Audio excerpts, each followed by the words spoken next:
Hi, this is Simon from CrewBrain, and I'll show you our category system today, meaning personnel categories, which are important for when you're planning your jobs and your resources that you need. Categories are, for example, hands or, let's say, rigger or anything else you might think of as skills for your employees.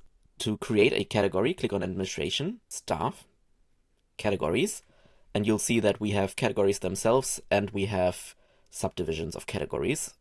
Subdivisions are, for example, light, sound, or video, and these are the categories themselves. We'll click on Add Further Category. I'll choose as subdivision Test and call the category Test. And if you do personnel leasing, you can enter a description for the personnel leasing category here. You can choose a color if you want, for example, pink. I'll choose this pink. You can favorite your category and you can click on short record if you want the category to show up in the short record when creating a job. At the left side, you also have the risk assessment tab. Let's say you have a forklift driver and your forklift driver job has some hazards associated. You could add these risks in here if you have the module, the risk assessments module in CrewBrain.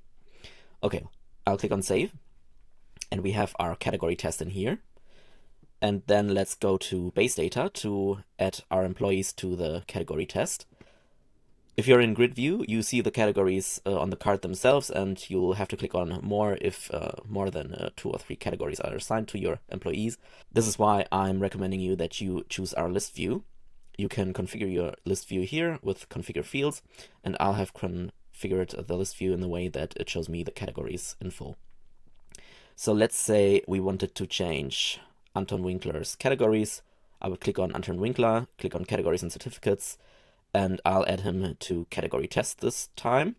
You can also add a skill level if you have certain skill levels associated with your categories themselves, and you'll always see how many employees in total your category has. In this category, currently there are no employees. Same way for subcontractors and freelancers. I'll click on save, and we have the category test here. So let's go into a random job. Let's say I wanted to go into this job, and I'll just click on add category, and I want 1 employee of category test. Click on add category, and then I can click on request employee, add a filter, and filter by category test, and we'll see our Anton Winkler in here and can drag and drop him right here. That's it for today. Thanks for tuning in.